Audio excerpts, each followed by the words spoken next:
más de 18.000 especies. Entonces, la mayoría de estas especies corresponden a esta familia. Por lo tanto, las sinapomorfías del orden corresponden principalmente a esta familia, que son plantas herbáceas, silicificadas, hojas gramináceas, con flores frecuentemente anemófilas, muy pequeñas y sin nectarios. Pero también, obviamente, se presentan en algunos de estas familias, que son las menos numerosas comparadas con esta, y vamos a ir viendo las características de cada una. Ustedes las han visto en práctico, de todos modos vamos a repasar un poquito. En este orden Poales, hemos dicho que las flores son inconspicuas, quiere decir que son muy pequeñitas, muy reducidas. Pero dentro de este orden hay una familia, que es la familia Bromeliaceae en particular, que es una de las familias muy bien representadas en el NOA, muy bien representadas en toda América tropical, y tiene flores vistosas. No solamente tienen flores vistosas, sino que además suelen tener brácteas vistosas, y eso acompaña, ayuda muchísimo al reconocimiento, a la identificación, porque muchas de estas plantas son epífitas o crecen a gran altura, tratando de alcanzar la luz en los árboles, y por lo tanto se pueden reconocer fácilmente por la coloración. Vamos a ver, la primer familia es la familia Tifaceae, que la vieron en práctico.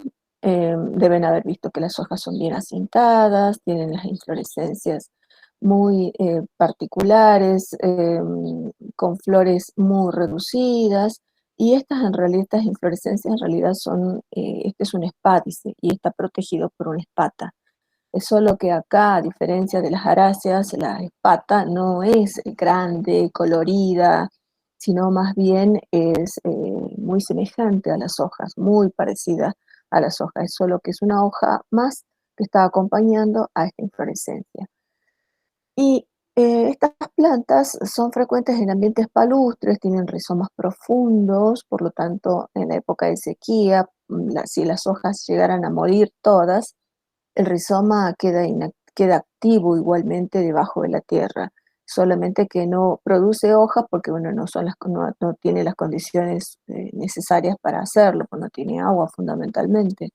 Entonces, llegada la época de humedad, las lluvias, la inundación del ambiente, inmediatamente comienzan a formar nuevamente hojas.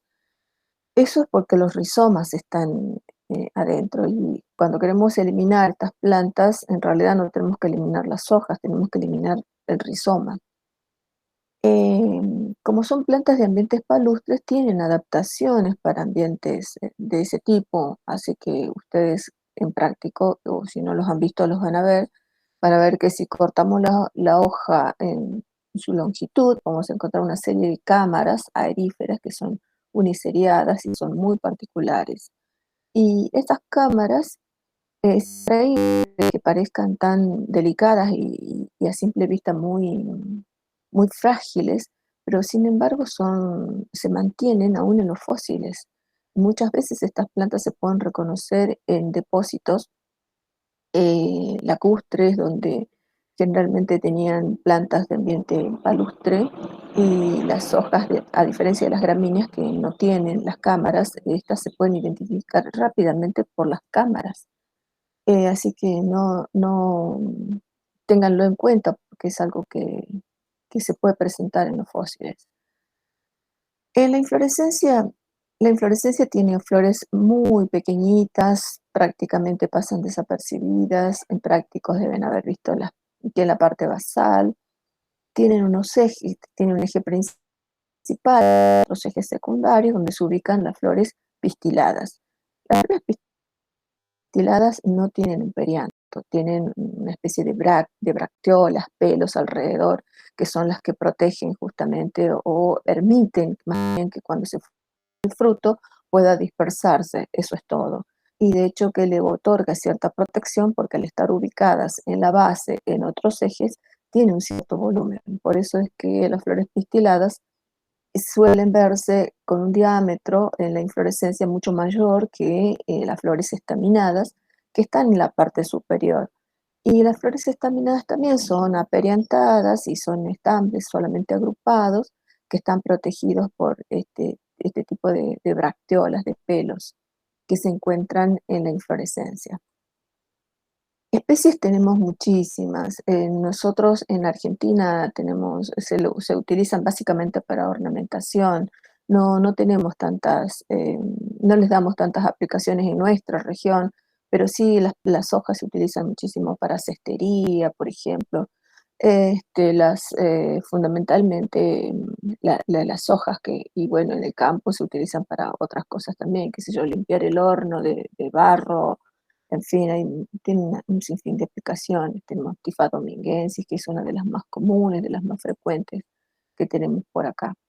De las bromeliáceas, esta es una familia muy grande, muy bien representada. Es una de las familias que incluso tienen un grupo muy grande de investigadores que trabajan con estas plantas, porque están bien muy representadas en América tropical. Tenemos plantas epífitas, terrestres, que tienen características adaptativas, sobre todo las epífitas, como el clavel del aire, por ejemplo, que tienen sus hojas una especie de tricomas, que son muy bonitos al microscopio electrónico, también al óptico porque salen de lo común, solo que tienen una base que es muy ensanchada, que hace las veces de la base de una copa, y unos células alrededor que son las que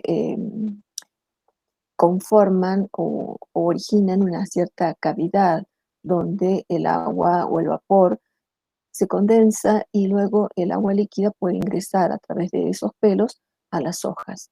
De esa manera pueden capturar el agua y entonces las plantas epífitas, incluso las que viven sobre un cable, pueden tranquilamente seguir desarrollándose, multiplicándose, formando flores, frutos, etcétera, porque no necesitan de un sustrato como el suelo, no necesitan del suelo. Las raíces solamente son prensiles y sirven para sujetarse del terreno.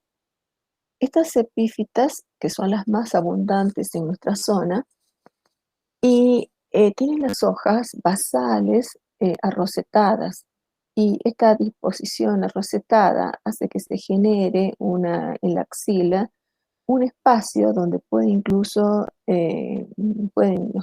los organismos multiplicarse, pueden alimentarse, pueden nutrirse, pueden tomar agua. Entonces son esos dispositivos, estos vasos que se generan en las axilas de las hojas, forman un acúmulo de nutrientes para muchos organismos y obviamente el aporte de agua.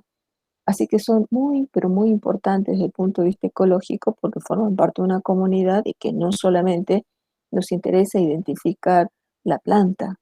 O sea, ustedes pueden trabajar con mosquitos, con, qué sé yo, con insectos, no sé, acá hay un sapito, eh, y siempre van a tener alguna relación, algún vínculo con las plantas. De hecho, que mínimamente saber reconocer a nivel de familia es muy importante. Después de ahí uno recurre a un especialista donde que nos pueda identificar la planta correctamente.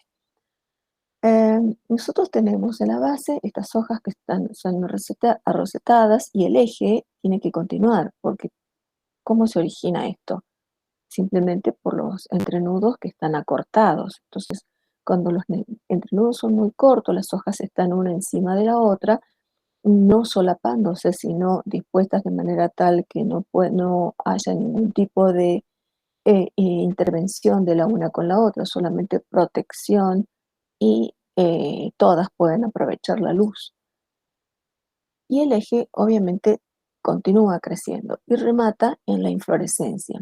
La inflorescencia, que habitualmente es una espiga, puede ser un racimo, puede ser una panoja y puede ser muy laxa, puede ser contraída y suelen estar acompañadas por brácteas.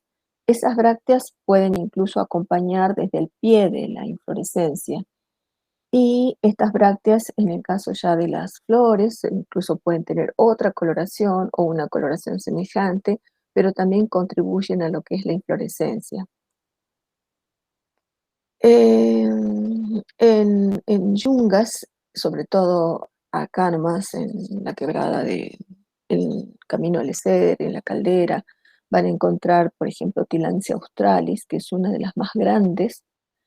Hay varias especies de este porte, algunas tienen margen entero, otras tienen margen denticulado, son especies diferentes. Esta inflorescencia, por ejemplo, es una panoja muy amplia, muy extendida.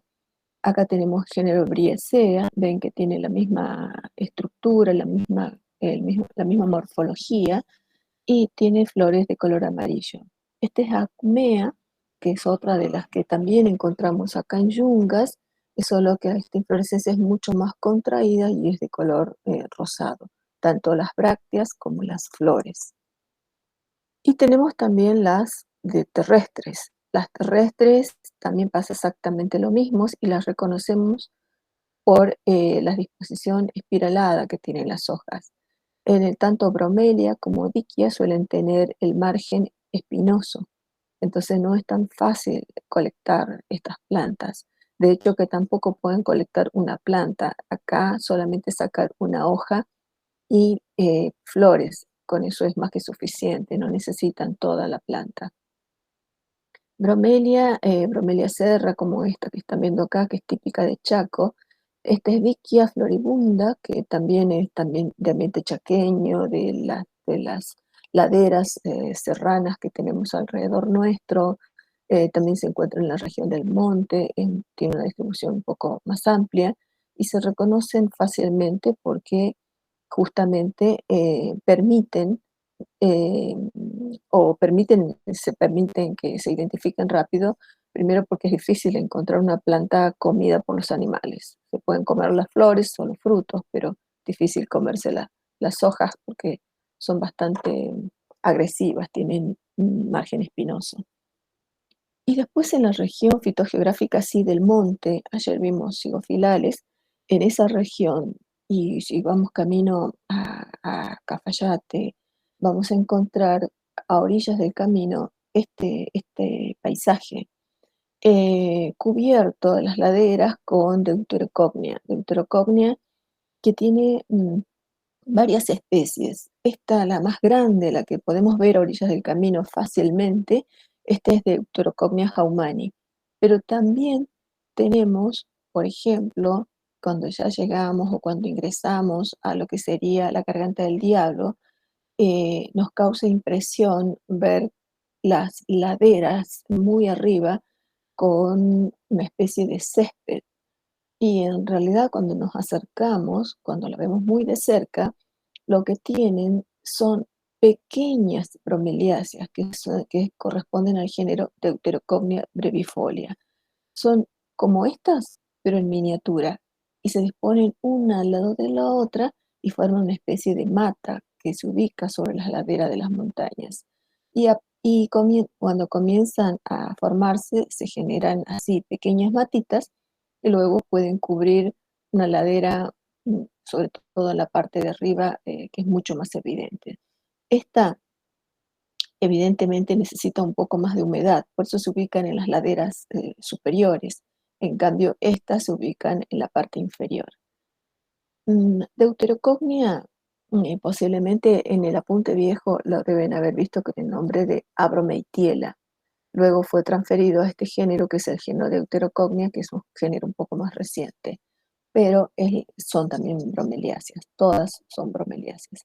Entonces, si si se fijan, todas tienen la misma estructura, todas tienen hojas basales, arrocetadas, es solo que habitan en lugares diferentes, en ambientes diferentes, y de hecho que tienen las flores protegidas por brácteas. Ustedes deben haber visto también en práctico.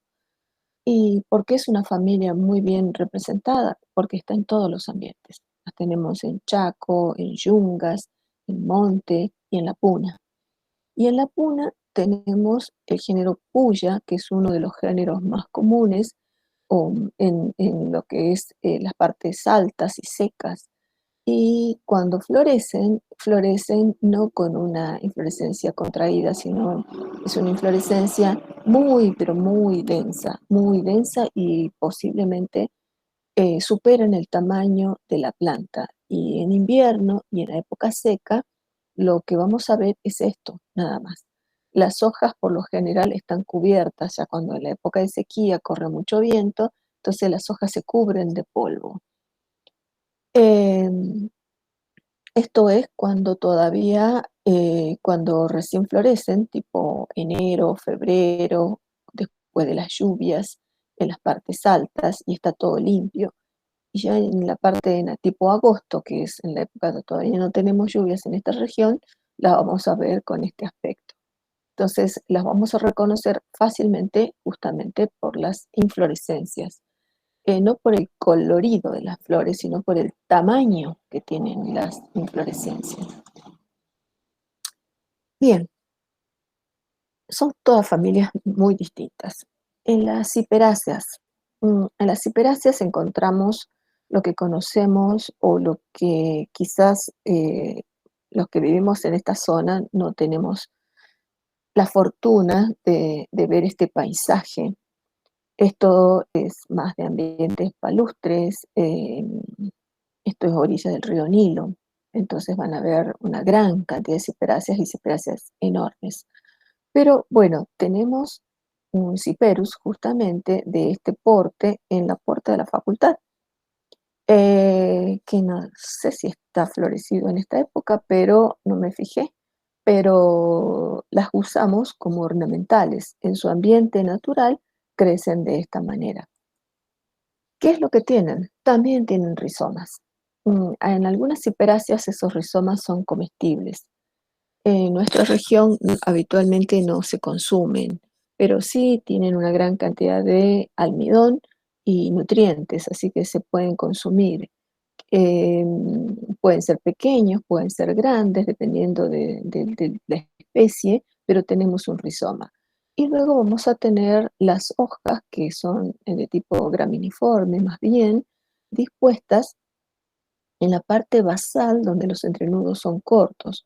Luego eh, remata ese eje en la inflorescencia, que es muy particular. Otra particularidad de las ciperáceas es que este eje, cuando hacemos un transcorte, vamos a ver que tiene tres lados.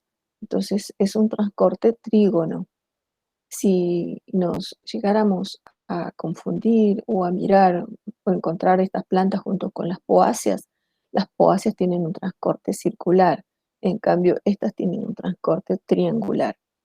Y adentro tienen obviamente un mesófilo que es bastante carnoso, que es y con espacios, que es el que le permite habitar el tipo de ambiente palustre, que es donde encontramos habitualmente estas plantitas. Muchas veces cuando vemos una espiguilla de las ciperáceas, y hemos visto la espiguilla de las poáceas, si bien el término es el mismo, porque una espiguilla es simplemente un eje con flores, en este caso, estas espiguillas están dispuestas de esta manera. Nosotros tenemos que esta es la espiguilla, cómo está formada por brácteas y flores. Una bráctea, una flor, es cada una de estas estructuras. Entonces, cuando nosotros levantamos la bráctea, vamos a encontrar la flor en el interior. Es una flor de monocotiledonia, tiene 3 estambres de ovario súpero, no tiene grandes cosas. Entonces, cada bráctea protege a una flor. Solo que en las ciperáceas, estas espiguillas se disponen en estas inflorescencias, que se denominan antelas. ¿Por qué? Porque el eje inferior finaliza su crecimiento y los ejes laterales lo superan en longitud. Esto que es una antela, en realidad es una antela de antelas, porque esto es una antela. Acá también pasa exactamente lo mismo, pero más pequeño, mucho más reducido. Entonces esto es una antela de antelas. Este tipo de inflorescencia es típica de esta familia. Me disculpan un momentito porque voy a abrirle la puerta al perro que se fue y no volvió.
Bueno, perdón, pero tengo un labrador que se hace escuchar. Entonces, cuando no le abro la puerta, el que pasa por la vereda empieza a tocar el timbre y me vuelve loca.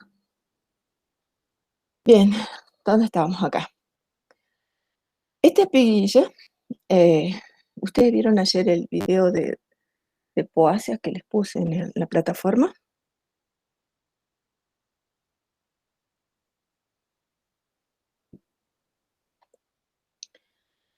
No puedo escuchar.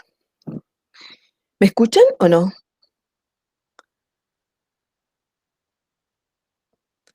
Ay,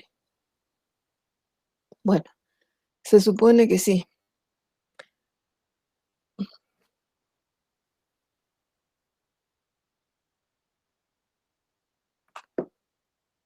Y en ciperáceas tenemos, por ejemplo, Cyperus papyrus, que es el papiro. Y se fabrica el papiro con los entrenudos, con los ejes. Entonces se sacan la corteza, se hacen láminas muy delicadas, se entrecruzan, se extrae el agua, se secan y se utilizan. Estos papiros, bueno, todos ya conocen para qué los usaban los antiguos egipcios. Mm, si vieron las espiguillas de las ciperáceas, del género Cyperus, o mejor dicho, de las poáceas, habrán visto que son muy diferentes de las espiguillas de las ciperáceas y del género Cyperus. Lo que ocurre que además del género Cyperus tenemos otro género que es el género Heliocaris. En el género Heliocaris nosotros tenemos una flor un poco diferente. También hay una inflorescencia que es una espiguilla donde tenemos brácteas que protegen a una flor, pero esa flor tiene pequeñas bracteolas alrededor de, como perianto, tiene pequeñas bracteolas. Y esas bracteolas más bien son tipo pelos, un poco más gruesos que los pelos, nada más. Eso es todo. No tiene un perianto formado por pétalos laminares, sino de tipo más bien filiformes. Esa es la única diferencia entre Heliocaris y Cyperus dentro de las ciperáceas. La espiguilla es la misma, tienen una flor protegida por una bráctea, nada más, eso es todo. Tenemos algunas especies en Salta y no es necesario, el género Heliocaris obviamente, pero no es necesario que se estudien las especies, basta con saber las morfologías y los géneros. Las juncáceas. Las juncáceas también tienen un aspecto graminiforme, general. Habitualmente estamos acostumbrados a identificar a estas familias como una planta palustre porque muchas de sus especies crecen en ambientes inundados o muy próximos al agua, la mayoría en realidad. Y en estas plantitas lo que nos interesa es ver justamente las hojas en la mayoría de las especies suelen tener el ápice punzante en las plantas que son más terrestres, sobre todo las que viven en Cafayate, por ejemplo, que es donde van a ver una foto enseguida, tienen un ápice bien punzante. En el caso de las flores, también están ubicadas en inflorescencias y están cubiertas o protegidas, no cubiertas, sino protegidas por una bráctea que también es de tipo espatácea y también es muy parecida a los nomófilos normales. Entonces no se identifica como algo en particular, sino que cuando uno saca la inflorescencia, inmediatamente está acompañada por una hoja y esa hoja es una bráctea espatácea que está protegiendo a la inflorescencia. Tenía la función protectora cuando la flor todavía no estaba madura. Cuando las flores ya maduran, obviamente no tienen la importancia ni tienen el tamaño que necesitan para que las proteja. En esta familia, las flores también son bastante simples. Estamos en monocotiledóneas, las flores también son trímeras, que significa que encontramos 3 piezas por cada ciclo. Entonces tenemos 2 ciclos formados formando lo que sería el perigonio de esta flor. Es un perianto homoclamidio, por lo tanto son del mismo color, la misma textura, más bien membranáceos, no son tan relevantes. Este es el nervio, por eso se ve una coloración más oscura, y luego tenemos todo lo que serían las hemiláminas, que son muy delicadas. A medida que van madurando, se van secando, van perdiendo agua, entonces se tornan translúcidas. Y lo que estamos viendo ahí no es más que el ovario. Y acá tenemos las 3 ramas estigmáticas. El ovario es este, y acá tenemos los estambres que están dispuestos alrededor en 2 ciclos habitualmente. Es una flor típica de monocotiledonia, no tiene nada en particular.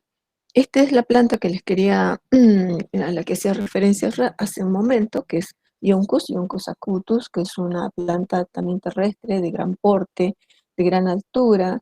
Fíjense que tiene una muy buena altura y es muy frecuente encontrar, sobre todo en ambientes abiertos.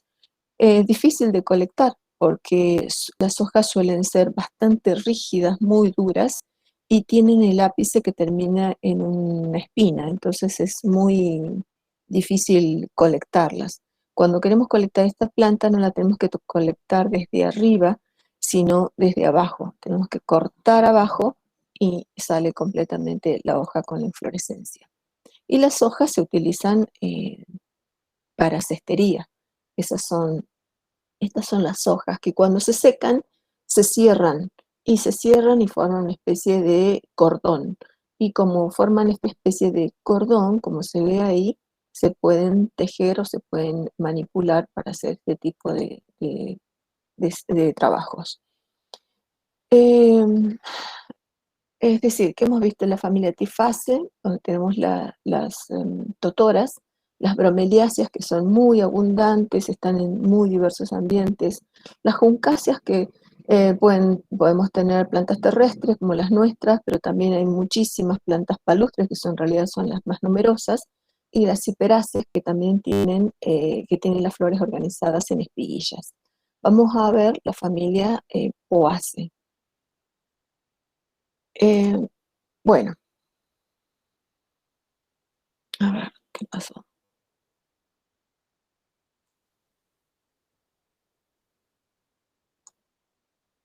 Bueno, ¿alguna pregunta hasta ahí? ¿Algo que quieran consultar de lo que acabamos de ver?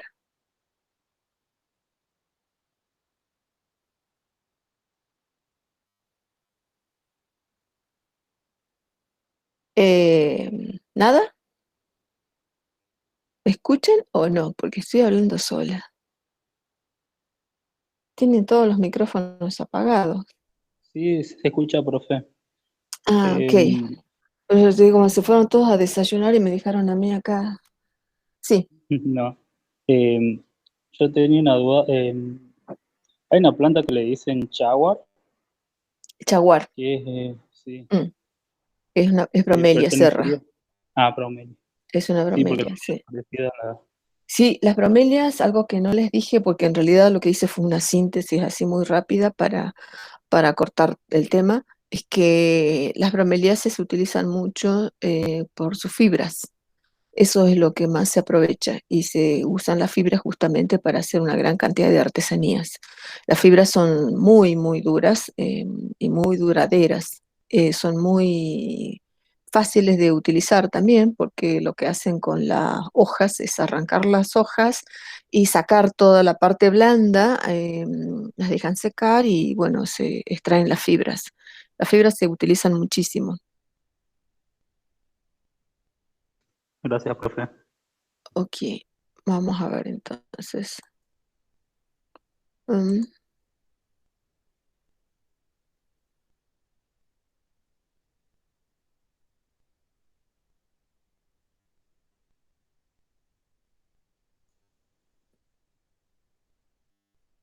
Bien, em,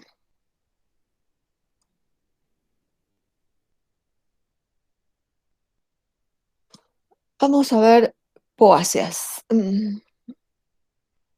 Bueno, espero que hayan podido repasar, si no lo vamos a ver ahora, pero vamos a tratar de sintetizar un poco este tema.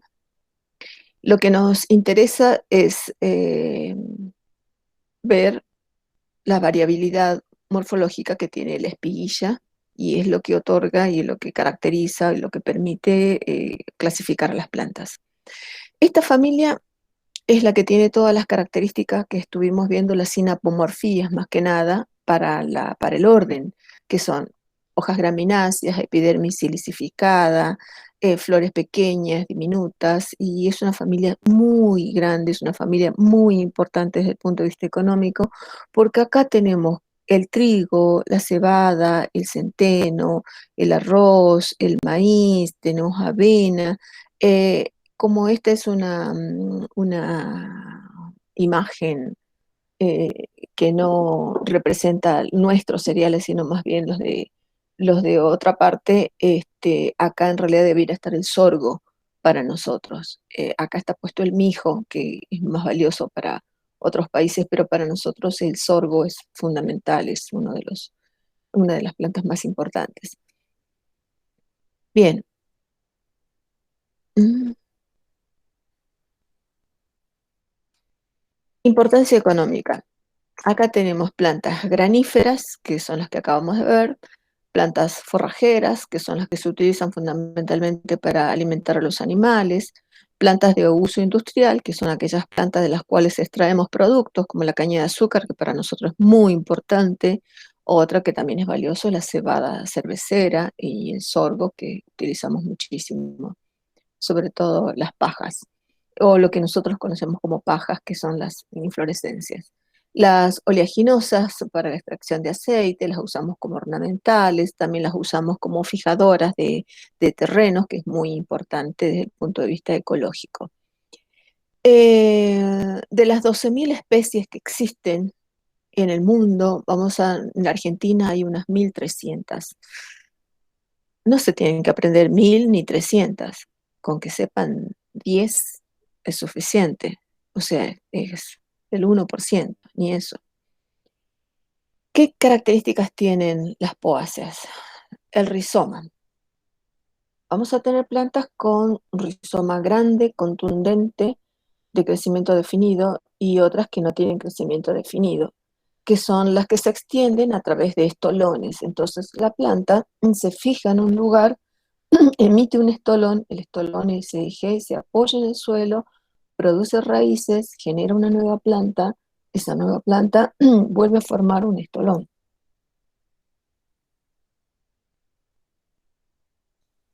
Esto pasa con, con las plantitas o con el césped o con ese pasto que queremos eliminar del jardín. Agarramos una punta y resulta que salen como 10 plantas. Esa es la planta con estolones. Entonces eso es muy fácil de reconocer. La planta que tiene rizoma definido es aquella que la arrancamos y sale de un solo tirón sale un solo rizoma. Las que no tienen crecimiento definido son fundamentalmente estas, que arrancamos y salen un montón. Y si hemos arrancado estos pastos, esas gramíneas, hemos visto que algunas, por ejemplo, son bien cilíndricas. Y si agarramos, es muy frecuente que cuando están las hierbas o estamos acostados en el pasto o agarramos una hierba, es muy frecuente eh, sentir de que es carnosa o que es hueca, porque ese tallo, ese eje, puede ser carnoso o puede ser hueco. Carnoso como la caña de azúcar, por ejemplo, o puede ser hueco como los bambúes o las cañas que se utilizan para ornamentaciones o como ejes para apoyar las plantas. Y si todos conocemos una caña y hemos visto de que lo más característico o lo llamativo son los nudos, y justamente el eje aéreo es el que tiene los nudos bien definidos, y sobre esos nudos se apoyan las hojas, o nacen las hojas de un nudo, tienen una vaina que rodea el entrenudo, y en el entrenudo siguiente se extiende la lámina y están dispuestas de manera tal que nunca se van a solapar. Y esta filotaxis es la filotaxis que recibe el nombre de filotaxis en medio. Entonces vamos a tener que las hojas nunca se van a superponer. En las hojas de las poáceas es importante saber reconocer la vaina que está rodeando el eje, a veces puede estar cerrada o no, y luego tenemos la lámina. Y entre la lámina y la vaina vamos a tener lo que se denomina lígula. En este cuello vamos a tener lígula y hay plantas que no tienen lígula, otras que tienen entre la lámina y la vaina pequeños pelitos, como pestañas. Entonces se dice que la lígula es ciliada. Otras que pueden tener en lugar de esos pelitos tienen una membrana transparente, y esa lígula es membranosa. Y otras que tienen las dos cosas, tienen la membrana y esa membrana remata en una especie de pelos. Esta es una membrana, una lígula de tipo membranoso, ciliada o también membranoso pestañosa. Es muy común encontrar la terminología de las lígulas como ciliadas o pestañosas, y hacen referencia a exactamente lo mismo. Y en algunas plantas de algunas gramíneas vamos a encontrar que en la base de las hojas hay unas proyecciones que reciben el nombre de aurículas. Eso no se da en todas, se da en algunas, pero aparecen estas proyecciones que se denominan aurículas. Es importante que sepamos cómo está organizada la espiguilla. Y en la espiguilla, primero vamos a ver una espiguilla uniflora, donde tenemos un eje que generalmente está limitado por una gluma inferior o gluma superior. También van a encontrar con otros términos como gluma 1 y gluma 2. Esas dos glumas son las que me delimitan una espiguilla. Y yo puedo tener una espiguilla formada por una sola flor, y en ese caso la espiguilla es uniflora. Y esa espiguilla uniflora, vista con la lupa, la podemos ver así. ¿Cuándo vamos a ver esto? Cuando el material es muy fresco, cuando el material es muy joven. Cuando es joven, puedo ver muy bien el ovario con sus dos ramas estigmáticas. En algunos casos, como en este, vamos a ver que el estigma es plumoso y estamos en monocotiledóneas, entonces es muy frecuente encontrar tres estambres. A veces las flores pueden estar acompañadas por dos bracteolas pequeñas que reciben el nombre de lodículas y están en la base. Y esas lodículas hacen las veces de perianto, porque son las que protegen cuando la flor aún está inmadura, y son las que cuando se hinchan permiten la apertura de lo que sería la casilla floral. ¿Cuál es la casilla floral? Estas dos brácteas que están rodeando a la flor reciben el nombre de casilla floral, que es la lema y la pálea. Esas dos brácteas son muy importantes. Esas lodículas, cuando la planta es muy joven, es frecuentemente aparecen como muy turgentes, llenas de agua. Luego se deshidratan y quedan cuando ya el óvulo, el ovario está completamente maduro. Y esta flor queda encerrada por las dos brácteas, que son la lema y la pálea. Lema y pálea. La lema y la pálea pueden ser más pequeñas, pueden ser muy grandes, tienen morfologías y tamaños diferentes. Y esta lema y pálea, que me forman la casilla floral, tienen que estar protegidos, en el caso de una espiguilla de tipo uniflora, por dos brácteas en la base, que va a ser la gluma inferior y la gluma superior, o la gluma 1 y la gluma 2. Entonces, estas son las glumas y estas son las glumelas. Estas serían las glumélulas, que nosotros le decimos lodículas. Pueden usar cualquier terminología, eso, mientras sepan de qué están hablando, no hay problema. Esto desde el punto de vista gráfico, desde el punto de vista morfológico, cuando vamos a la lupa, vamos a encontrar esto. Fíjense, esta escala es de 1 milímetro. En 1 milímetro voy a encontrar prácticamente una flor. Una flor que en realidad está protegida por sus bracteolas y está completamente tapada, en este caso, por la lema y la pálea.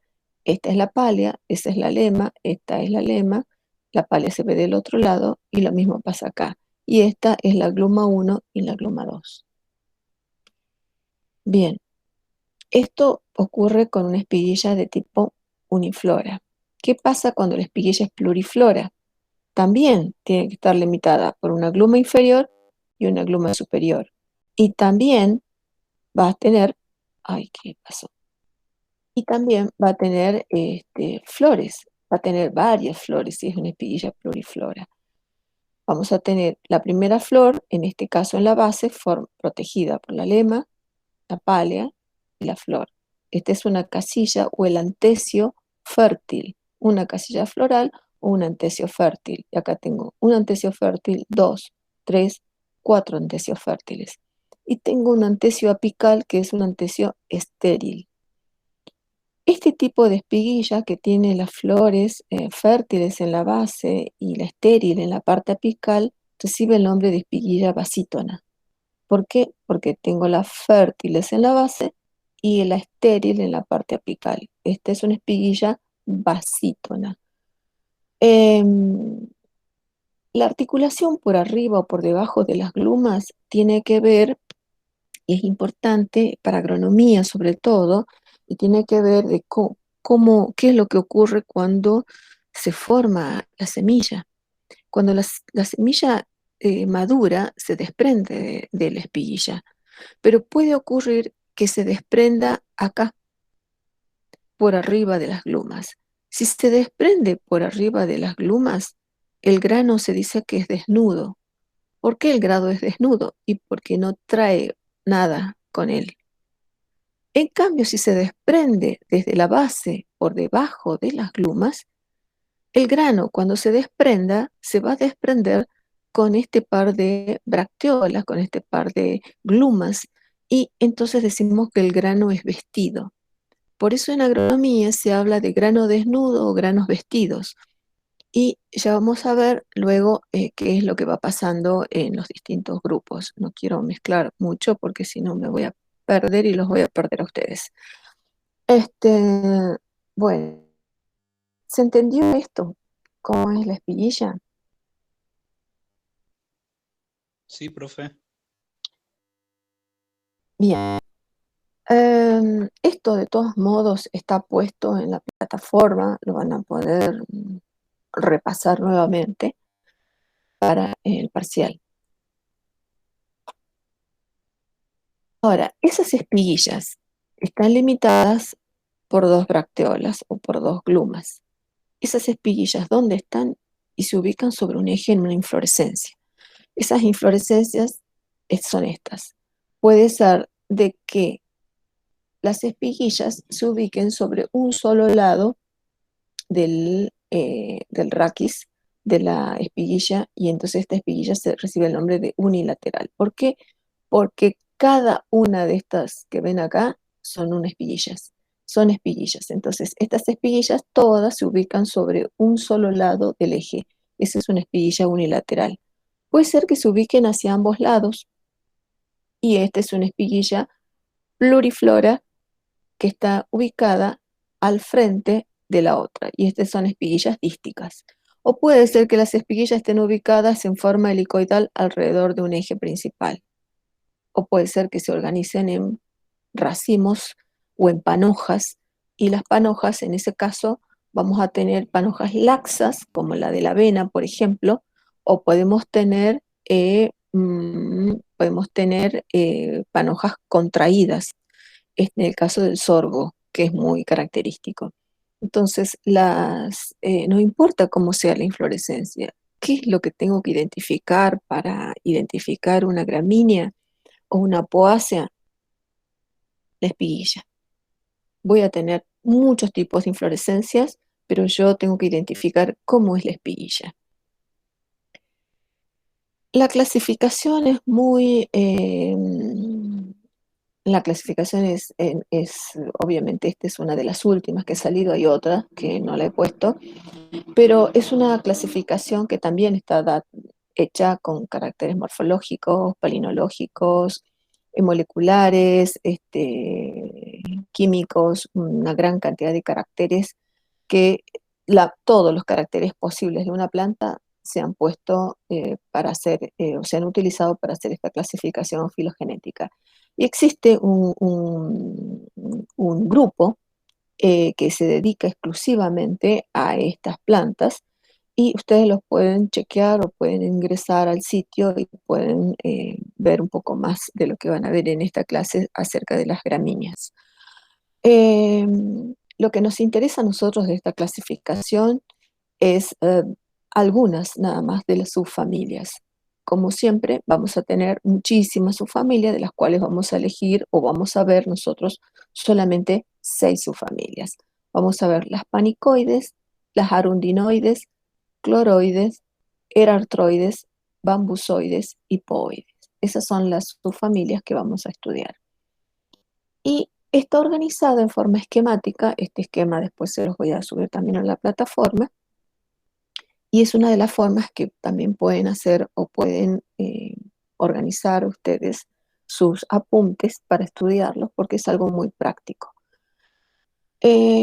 Las poáceas tienen 2 grandes clados o 2 grandes grupos, y los vamos a agrupar de acuerdo a las siglas de cada subfamilia. Entonces vamos a tener un clado, el clado BEP, formado por bambusoides, erartroide y pooide. Y el clado PACMA, formado por panicoide, aristidoide, cloroide, arundinoide y dantoide. Sobre las tribus, siempre preguntan, ¿las tengo que estudiar? ¿No las tengo que estudiar? En realidad las tribus corresponden muchas veces a los géneros, entonces no es tan difícil aprendérselos.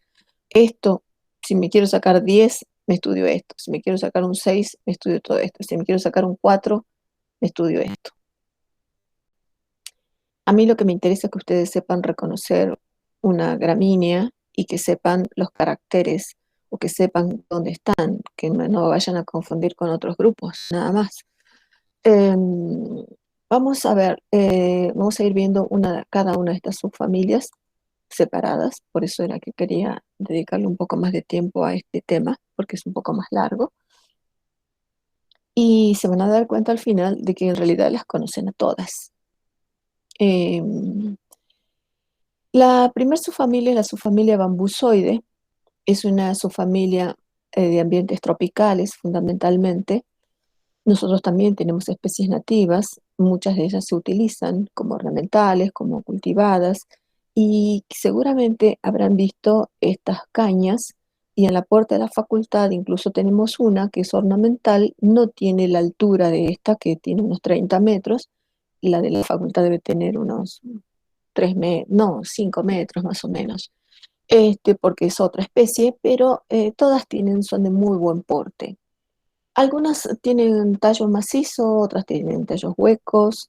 Lo que nos llama la atención es primero que tiene los nudos muy bien marcados, muy bien delimitados, y algo que nos permite reconocer e identificar rápidamente una bambusoide son las hojas. No necesitamos ver la espiguilla, no necesitamos ver el rizoma ni el tamaño de la planta. Con una hoja es suficiente para identificarla. ¿Y qué reconocemos de una hoja? Vemos que la hoja es muy parecida a un homófilo de una planta, de una dicotiledónea, porque tiene un pequeño pie.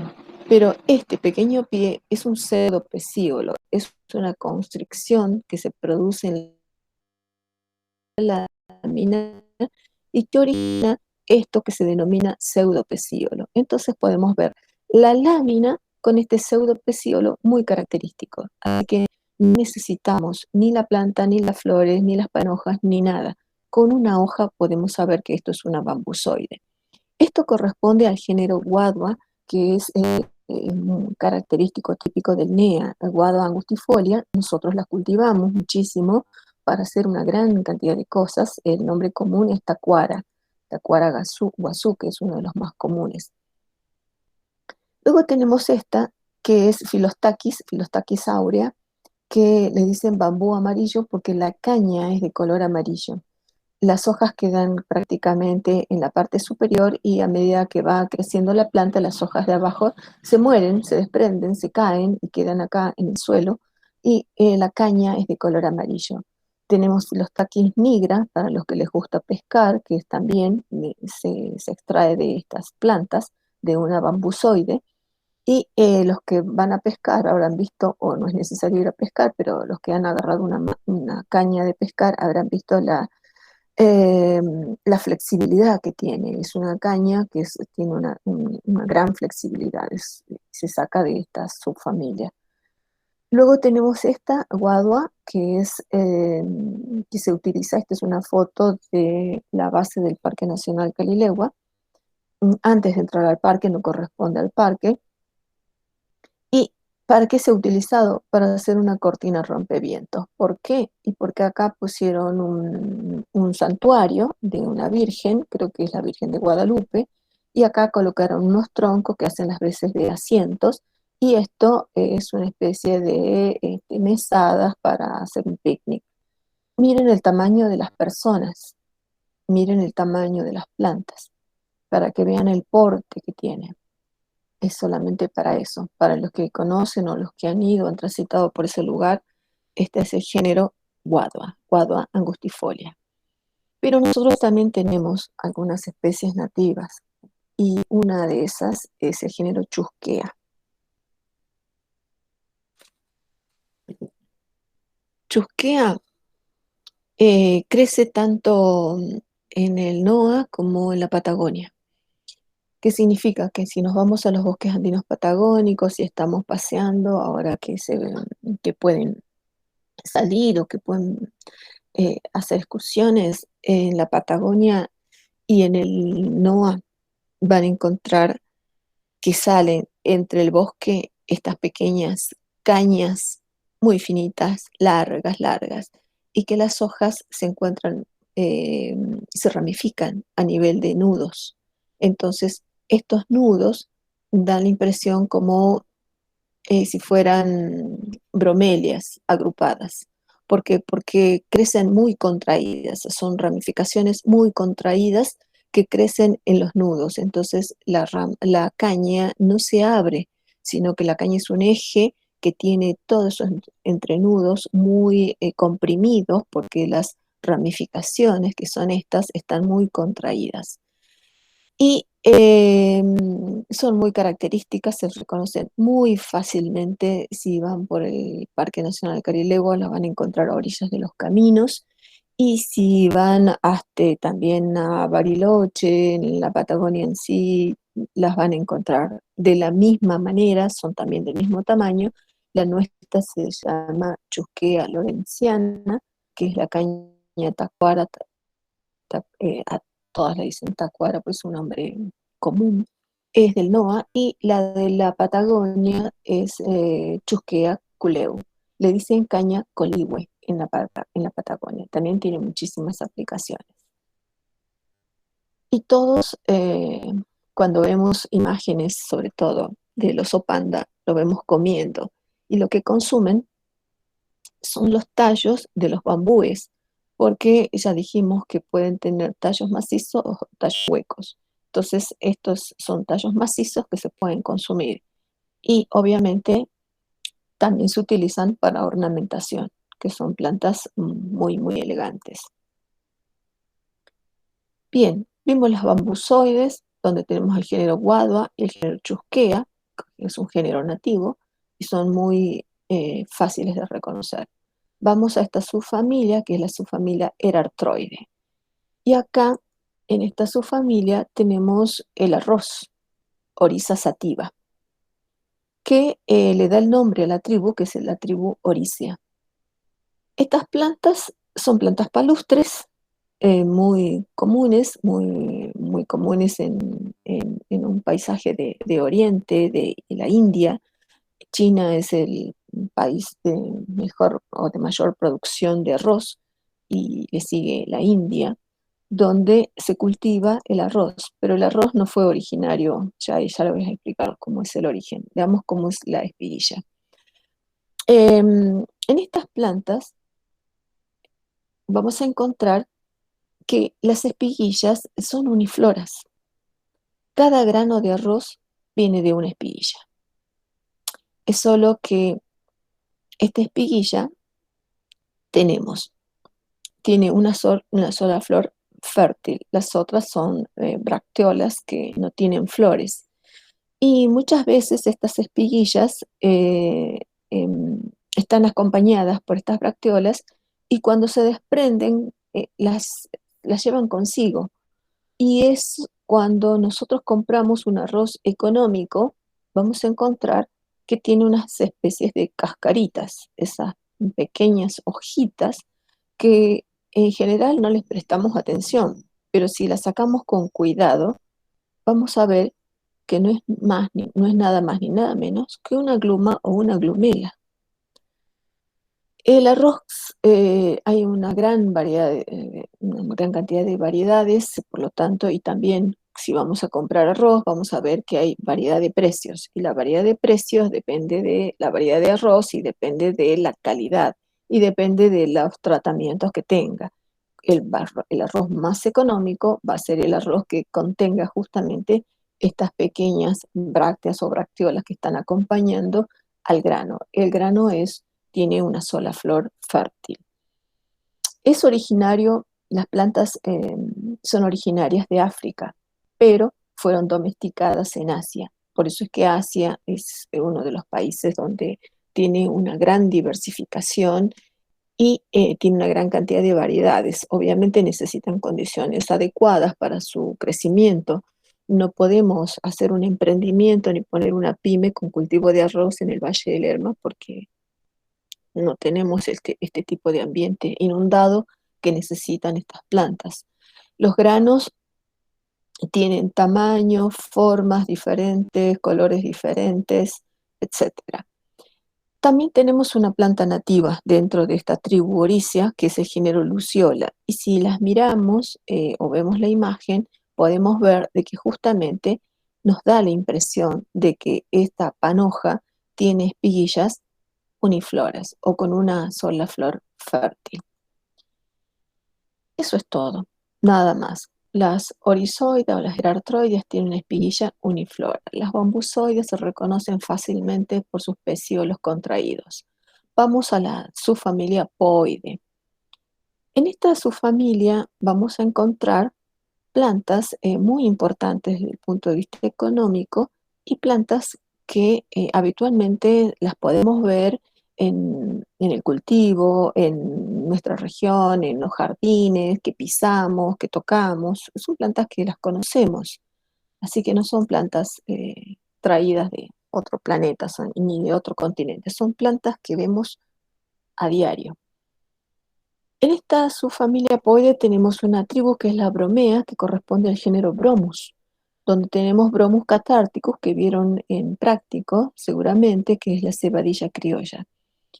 Esta es una panoja que es bastante laxa, y lo que estamos viendo acá es la espiguilla, esa espiguilla pluriflora que vimos hace rato con el video que está puesto en la plataforma, corresponde a este tipo de espiguilla, una espiguilla pluriflora, donde tenemos las flores fértiles en la base y una flor estéril en el ápice. Y en este caso, en el caso de Bromus, es muy frecuente encontrar estas especies de pelitos, que son aristas. Las aristas no son más que prolongaciones de la nervadura media. Esa prolongación de la nervadura media se extiende por encima de lo que sería la bráctea o la bracteola y sobresale, y entonces otorga este aspecto a la espiguilla. Esta es la espiguilla pluriflora, donde vemos la gluma 1, la gluma 2 o la gluma inferior, la gluma superior, y luego tenemos las flores. Y en el lápice tenemos también lema pálea, lo que no tenemos es la flor. En este caso la articulación es por arriba de las glumas. ¿Qué significa? Que si yo pongo los dedos a esta altura y tiro para sacar los granos, la gluma inferior y la gluma superior van a quedar en el eje, quedan en la parte inferior. Entonces se desprende todo. Vamos a otra tribu, que es la tribu Ordea, dentro de esta subfamilia. Y acá, en esta tribu, tenemos todas las plantas que consumimos habitualmente. Tenemos la cebada, el trigo, el centeno, que son plantas que sí las conocemos, porque las consumimos, no las conocemos desde el punto de vista morfológico, que también las pueden ver en práctico.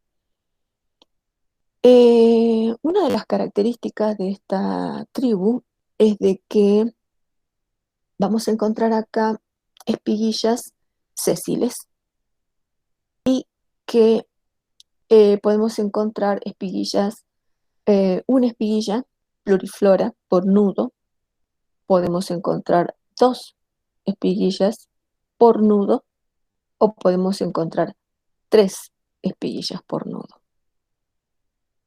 Esta espiguilla pluriflora es típica del trigo, y esta espiguilla pluriflora quiere decir que tiene varias flores, pero tiene una sola gluma inferior y una sola gluma superior, porque tiene una sola espiguilla. Si tiene una espiguilla, tiene una gluma inferior y una superior. Si tiene dos espiguillas, va a tener dos glumas inferiores, dos glumas superiores, una correspondiente a cada espiguilla. Esta es una espiguilla con su gluma inferior, su gluma superior, y esta será otra espiguilla con su gluma inferior, su gluma superior. Y si tengo tres, voy a tener cada espiguilla delimitada por su gluma inferior, por su gluma superior. En el trigo, Triticum aestivum, es frecuente encontrar esto. Esto es característico, no frecuente, sino es típico, es característico. Es una espiguilla pluriflora por nudo. En el centeno, secales cereales, voy a encontrar dos. Y en la cebada, que es Ordeum vulgaris, voy a encontrar tres. Si comparo una espiguilla pluriflora con una espiguilla, este sería una espiguilla pluriflora, que es la del trigo, lo que voy a ver es gluma inferior, gluma superior, raquilla y flores. ¿Sí? Si comparo en este caso con la cebada, voy a tener tres espiguillas por nudo. Cada espiguilla tiene su flor y cada espiguilla está separada por su gluma inferior y su gluma superior.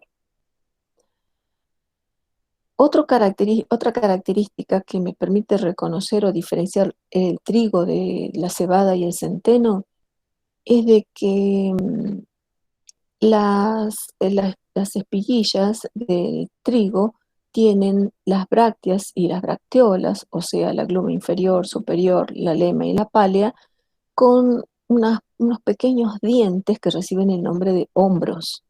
Eso es lo que le da el aspecto estrigoso cuando uno agarra una espiguilla de trigo.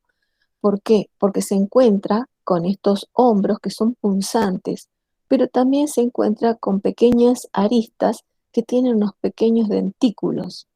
Entonces, de lejos, es hermoso ver la espiguilla del trigo, pero cuando uno la toca, siente el aspecto punzante y es debido a que tienen estos pequeños dientecitos ubicados sobre las aristas.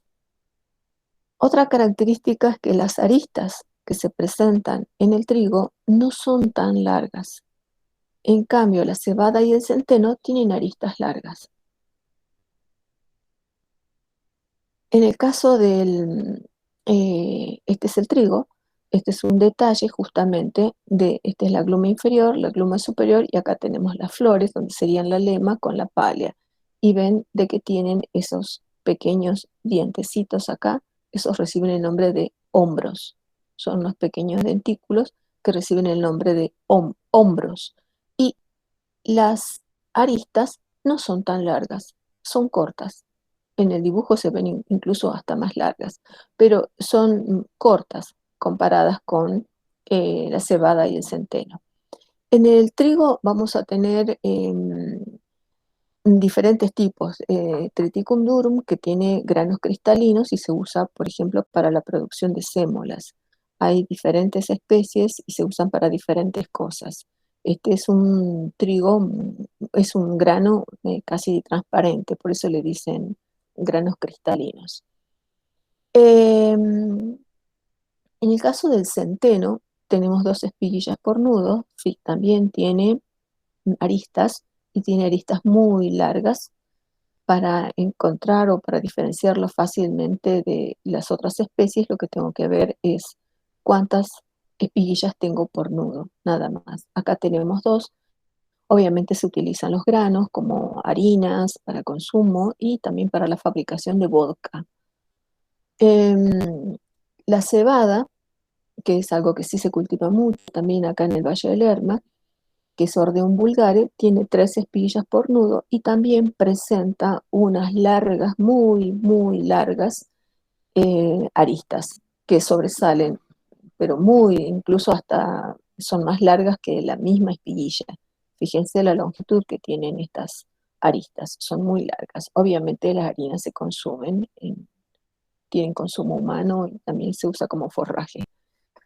Y tenemos Ordeum disticum, que es otra especie de la cual se utiliza, o se utiliza como cebada, que es la que se utiliza para la fabricación de la cerveza. Tenemos diferentes tipos de granos y es la cebada cervecera. En los países donde en Reino Unido, la cerveza, que se consume mucho más que en Argentina, se transporta así, como si fueran esos camiones, ¿vieron los camiones que transportan el combustible?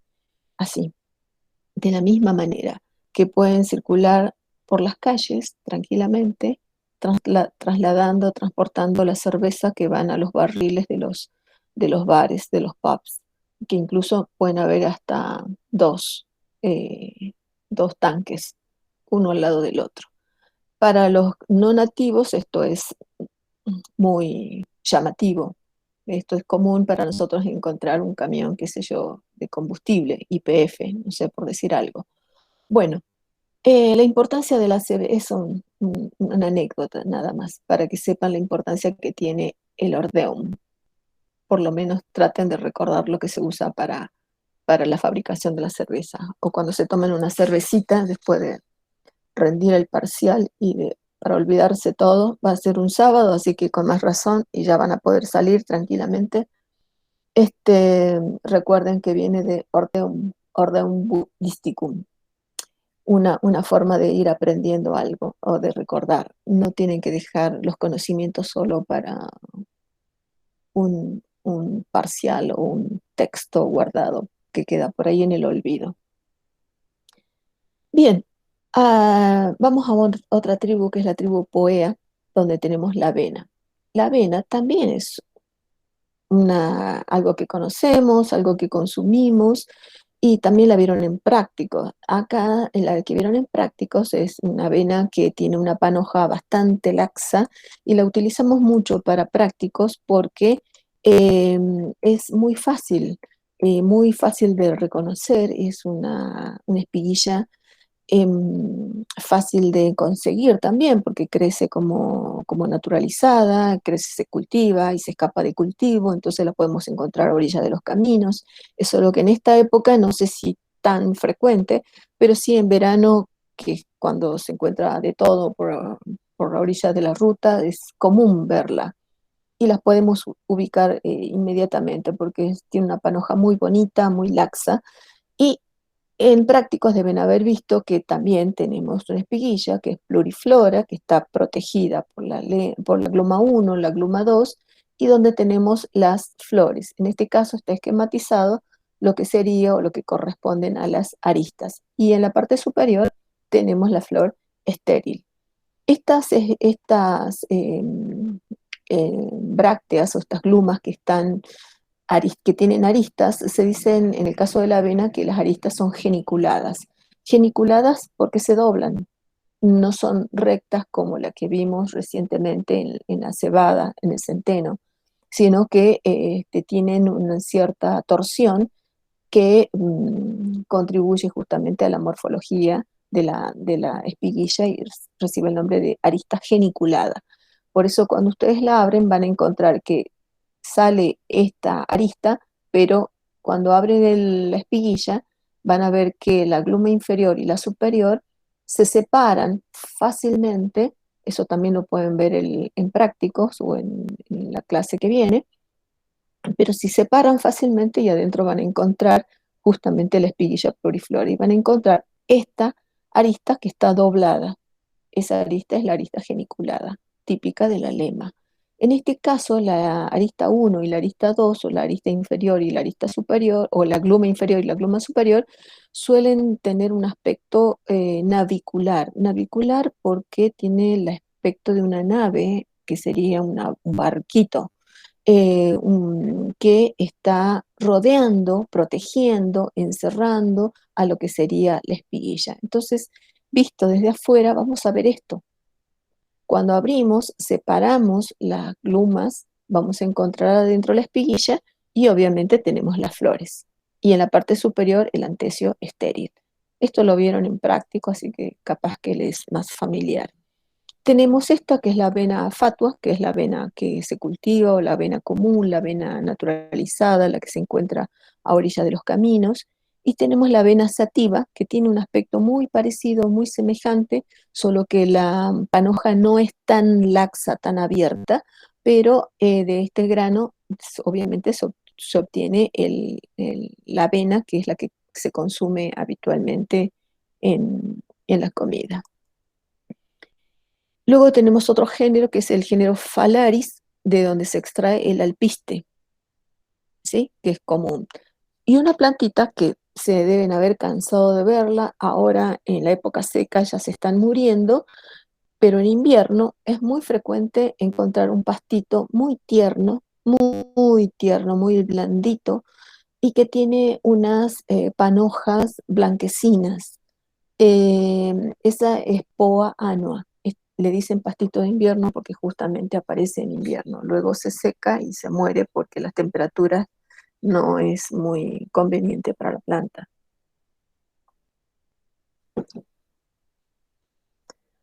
Nativas, sí tenemos nativas en los pastizales de altura, tenemos nativas en la región altoandina, y forman estos pastos en la Patagonia, acá en el norte nuestro, donde tenemos festuca ortófila llamada Iros. Deben haber escuchado ese nombre, Iros. Y si han ido a la Puna, deben haber visto estos pastitos. Deyeuxia crece más que nada alrededor de los cursos de agua y sirven de forraje. Los animales suelen bajar para aprovechar el agua y comer los pastitos que crecen alrededor de las lagunas. Bien, hasta acá vimos todo este clado, que es el clado formado por bambusoides, erartroides y poides. ¿Qué planta no conocen de acá? Y las conocen a todas. Todas consumen, absolutamente todas. Las consumen o las conocen o las han usado o las han visto. Vamos a las panicoides. Esta, en las panicoides, la espiguilla es un poco diferente. Y hay una espiguilla que recibe el nombre de espiguilla tipo panicoide. ¿Por qué? Porque en lugar de tener el antecio estéril en el ápice, lo tiene en la base. Y si lo tiene en la base, la espiguilla suele tener gluma inferior, gluma superior, como cualquier espiguilla, porque si no tengo gluma inferior, gluma superior, no tengo espiguilla. La gluma 1, 2 o la gluma inferior superior son las que me delimitan la espiguilla. Entonces, en este caso tengo una espiguilla biflora acrótona. ¿Por qué acrótona? Porque la fértil está en la base, en el ápice, no en la base. La que vimos al comienzo dijimos que es una espiguilla basítona. Basítona, ¿por qué? Porque las flores fértiles están en la base.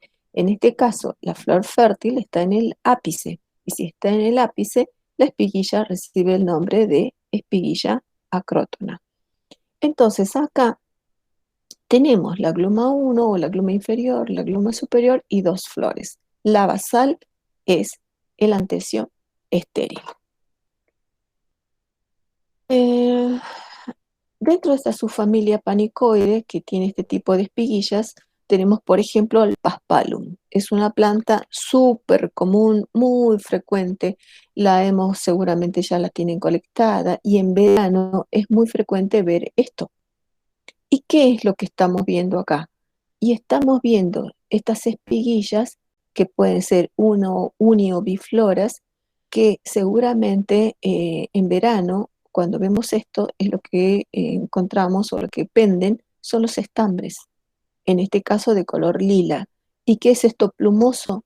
Las ramas estigmáticas, porque el gineceo es súpero bicarpelar y cada carpelo tiene su propio estilo con su propio estigma. Y en este caso los estigmas son plumosos y tienen este aspecto. Entonces, y la espiguilla, o en este caso es un racimo, es unilateral. ¿Por qué? Porque las espiguillas se ubican sobre un solo lado. Esto sí lo conocemos, esto sí lo hemos visto. Otra que conocemos y que tenemos alrededor es esta, setaria, que seguramente también ya la deben haber colectado para prácticos o para el herbario, que le dicen cola de zorro, porque en este caso las espiguillas están dispuestas en forma helicoidal y le otorgan a toda la inflorescencia un aspecto cilíndrico. Luego tenemos esta, que es más común en verano, Melinis repens, que nos llama la atención porque cuando corre viento vuelan, porque tienen muchos pelos, y eso permite que se van desprendiendo las semillas con los pelos y se dispersan. Melinis repens es una planta que no es nativa de Argentina, es una planta que se ha naturalizado, pero en nuestro país tiene esta coloración rojiza. En su lugar de origen, que es Sudáfrica, son más bien blanquecinas, pero es la misma especie, lo único que cambia es el color, nada más. Y seguramente es por el tipo de sustrato.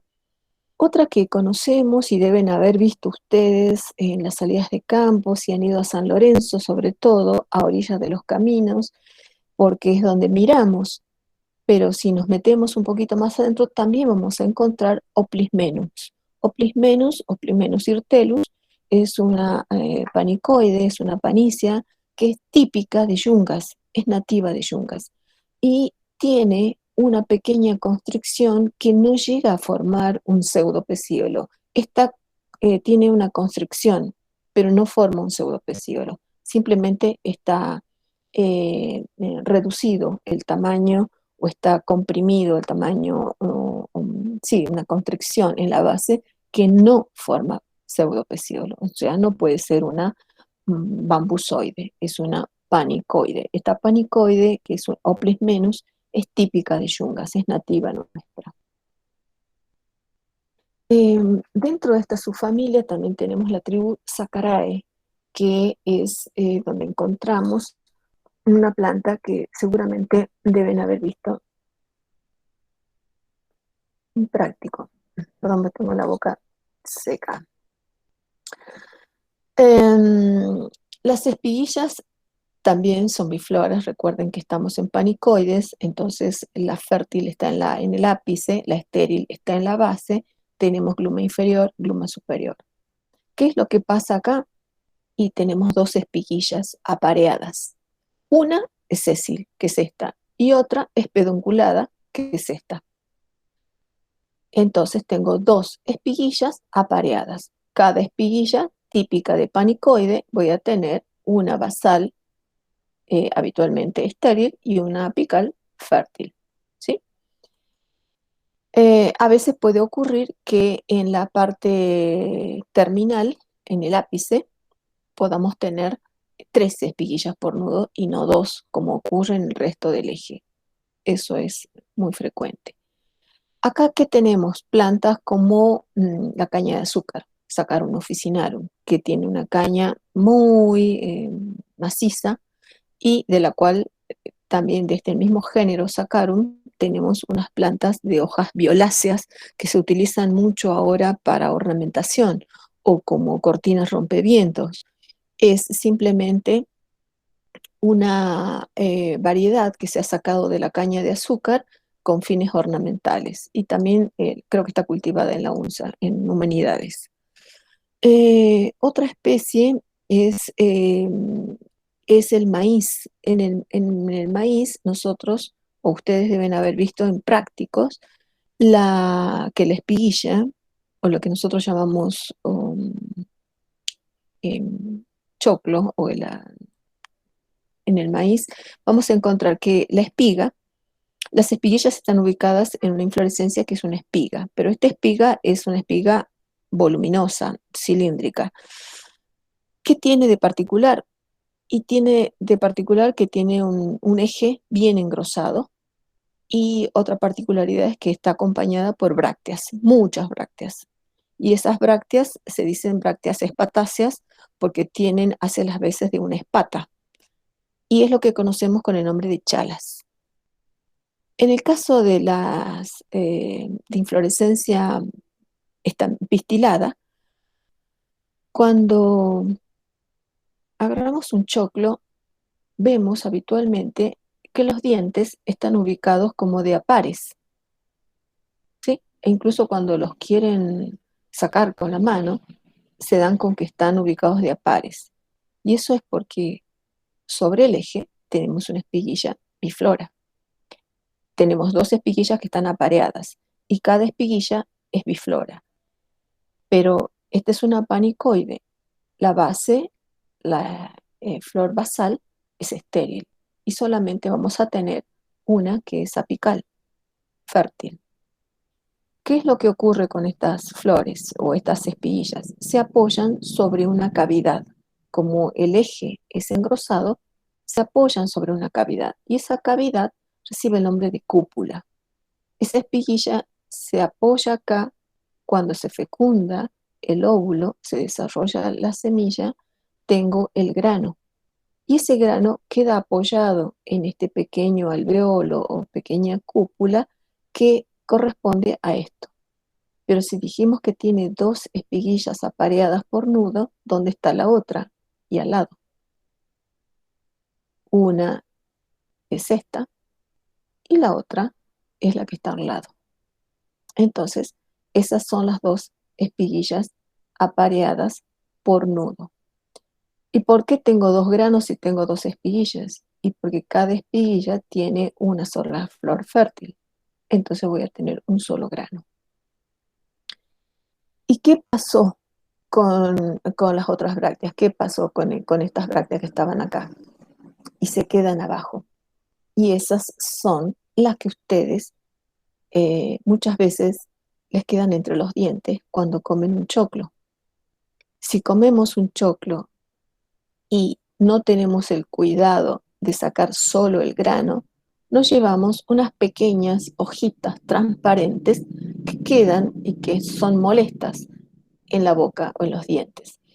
Esos son estas bracteolas o glumas inferior, superior, lema, pálea, que estaban acompañando a esta flor que es la flor fértil. ¿Se entendió? Porque esto es lo más complicado o quizás lo más difícil de entender en el maíz.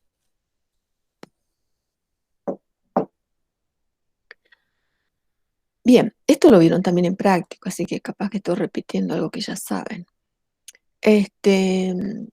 Esta espiguilla tiene la particularidad de desprenderse cuando sacamos el grano completo, cuando estamos desgranando un choclo o cuando sacan los granos para hacer, qué sé yo, sémolas, para molerlo, para hacer mote, etcétera. Cuando se saca el grano, habitualmente sale con esas brácteas. Por eso la articulación es por debajo de las glumas y a este grano recibe el nombre de grano vestido porque viene con las brácteas que la acompañan.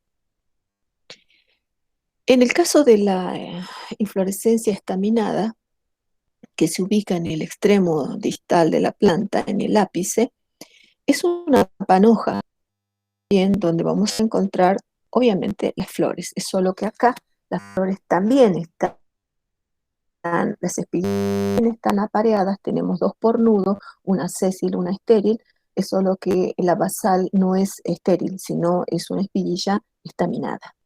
Entonces tenemos que las dos espiguillas, las dos flores, son fértiles, tienen estambres, son flores con estambres.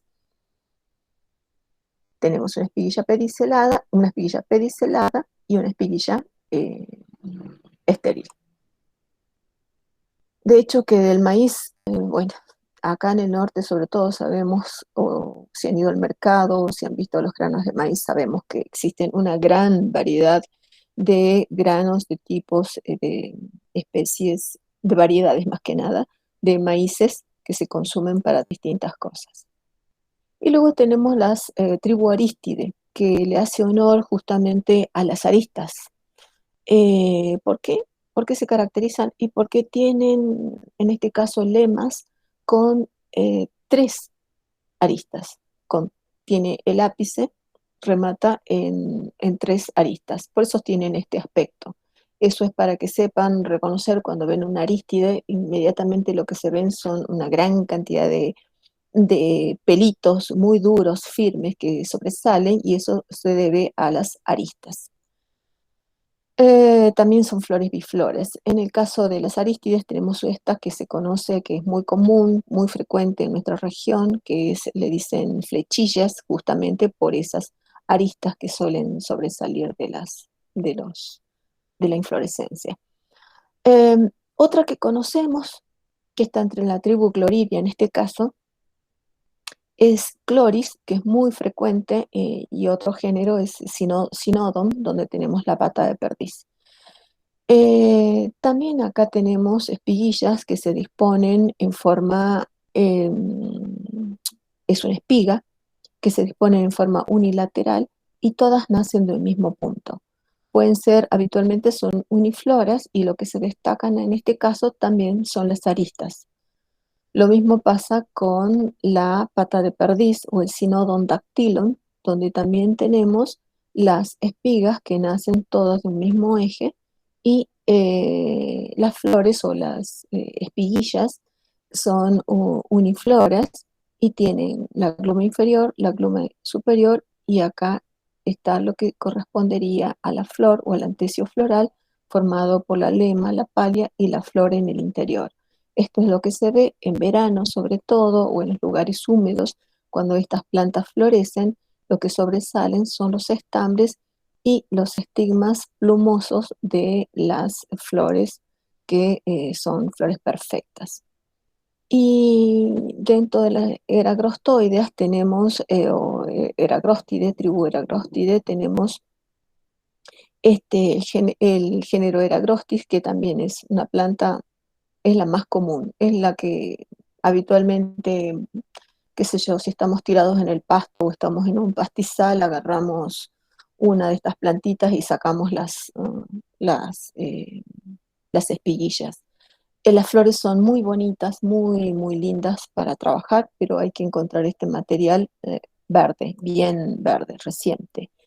Una eragrostoide que crece también en la región fitogeográfica de Monte. Esta es una foto de eh, Cafayate, el suelo de Cafayate con suelos salinos inundados. Es Disticlis spicata, que le dicen pelo de chancho. Y cuando tocamos este pasto, sabemos por qué le dicen pelo de chancho. Es muy duro, es bastante firme, es muy duro y crece en suelos salinos inundados. Y ya estamos terminando, así que no se aburran, pero tenemos otra tribu que es la Arundinia, que a diferencia de lo que estuvimos viendo recién, además de aristas, aquí aparecen pelos. Y por eso es que tienen este aspecto plumoso, porque tienen una gran cantidad de pelos y además tienen aristas.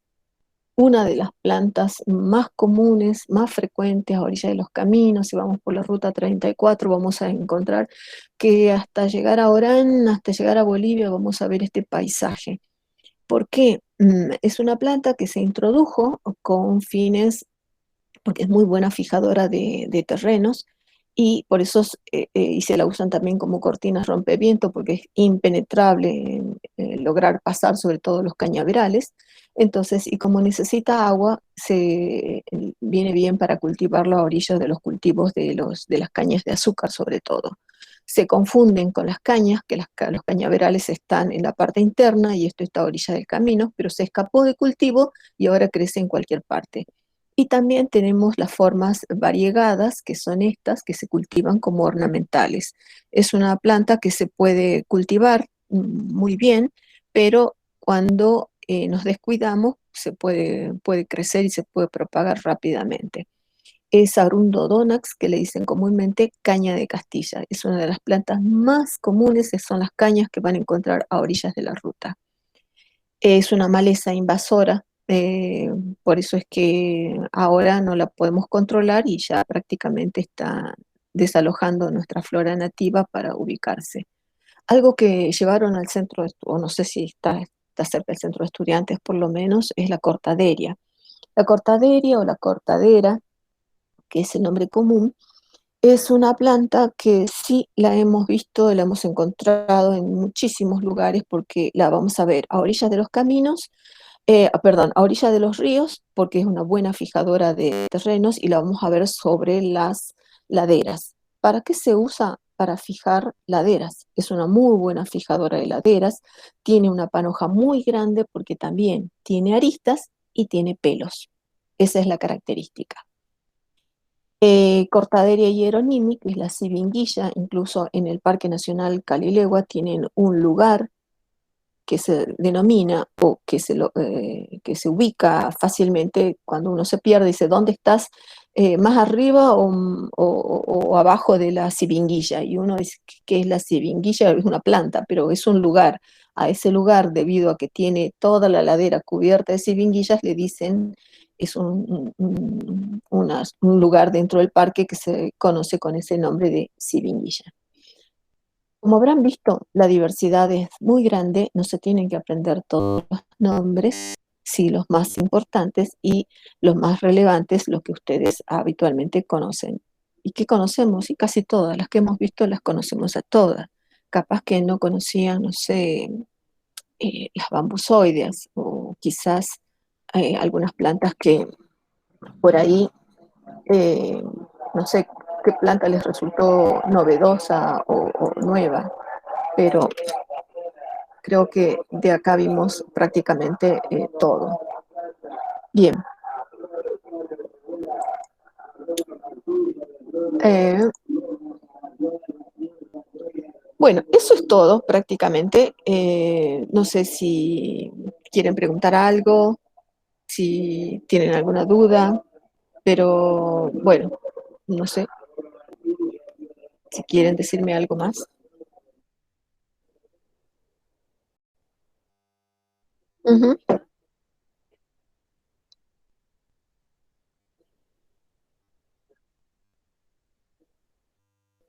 Uniflora.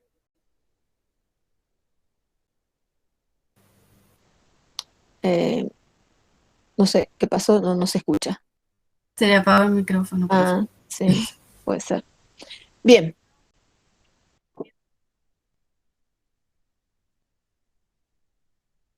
Ah, bien. Bueno, una vez que uno tiene que tener en claro eso, para eso hice ese pequeño videíto que lo pueden repasar para volver a recordar, pero eso es lo más interesante, porque después de ahí, si uno no sabe ubicar una espiguilla, dónde comienza y dónde termina, después la sistemática es una tortura. Bueno, supuestamente ustedes ya debieran saber eso, no sé. Lo que ocurre quizás creo que más que nada es porque en la parte zoológica tal vez no tienen tantos inconvenientes porque tienen muchas materias zoológicas. Entonces van aprendiendo los términos y muchos temas que quizás ven en zoología general y de pronto lo ven en vertebrados de nuevo y ya tienen un vocabulario hecho. En el caso de plantas, como que hay una brecha y no hay otras materias y la otra materia que se colocó, que se hizo, se armó, que es biología de las plantas, está a la par de esta, entonces tampoco contribuye mucho, pero la morfología, lamentablemente, todo tiene su terminología, eso no lo puedo evitar, no puedo cambiarles el nombre. Eh, Trato en lo posible de mantenerlos y tampoco me puedo detener a dar unas clases de morfología porque no me alcanza el tiempo, y a pesar de lo comprimido que está todo. Bueno, espero que los pobres 10 que se quedaron hayan entendido algo y que, bueno, cualquier cosa igualmente pueden consultar el jueves. Ay, son las 11 de la mañana, por Dios. Yo pensé que ya me voy, chicos, me están esperando. Me van a matar, llego tarde hoy a todos lados. Bueno, eh, listo, chicos, que estén bien. Nos vemos. Chao, profe, Chao, hasta gracias. Chao, luego. profe. Profe. Muchas gracias. Chao. De nada.